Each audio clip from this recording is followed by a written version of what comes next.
This is Tim McMaster and Connor Hughes from the Can't Wait podcast, a show about the New York Jets.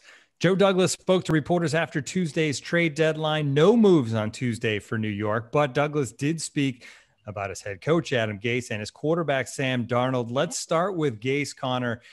Douglas saying he's part of the solution. That's maybe the dreaded vote of confidence.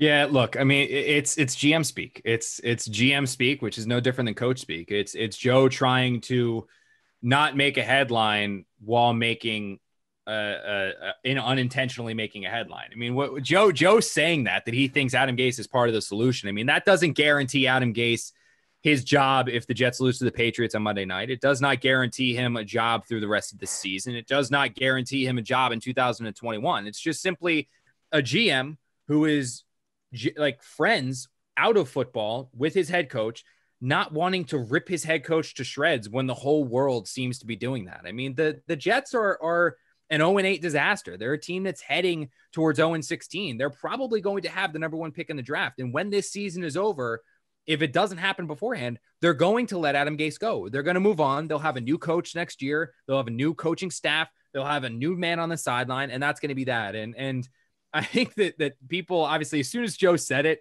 I was like, oh, that's not going to make this fan base very happy. But it didn't. It was not honestly a very big deal, and I would not read much into it at all.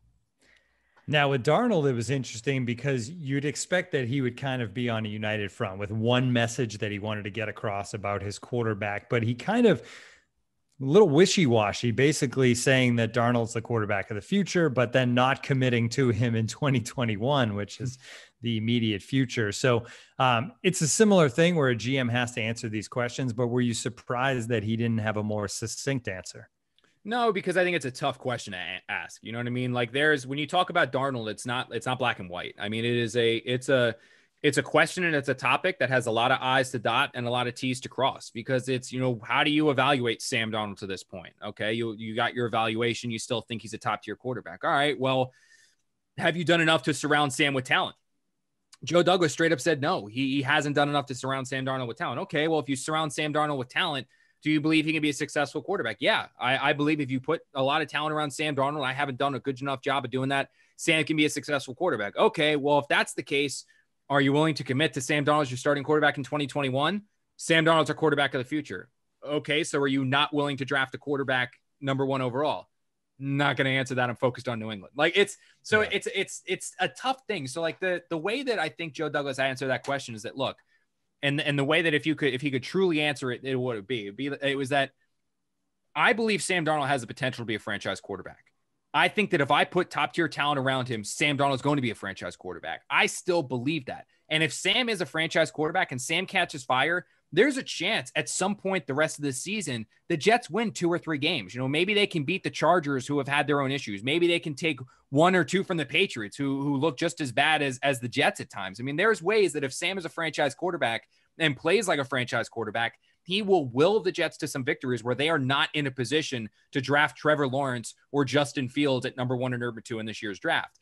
But if the Jets finish this season 0-16, if the Jets finish this season with the number 1 pick in the draft, Tim, they're going to be drafting Trevor Lawrence. I mean, that's the fact. I mean, Joe can feel that Sam's going to be a franchise quarterback. He can think it. If this team has the number 1 pick in the draft, they are not going to be passing on Trevor Lawrence to because they think Sam might get it. If they have the number 1 pick, they're going to be drafting Trevor Lawrence. But obviously, Joe is not going to come out and say that during his press conference. And I think he did an adamant job during this conference of making that clear, if you read between the lines, without obviously just coming out and saying it, is that, look, in his perfect world, Sam's the franchise quarterback and the Jets have their guy. If he's not, then okay, they're going to draft Trevor Lawrence number 1 overall. And obviously it's week 8 and a lot can change between now and the end of April.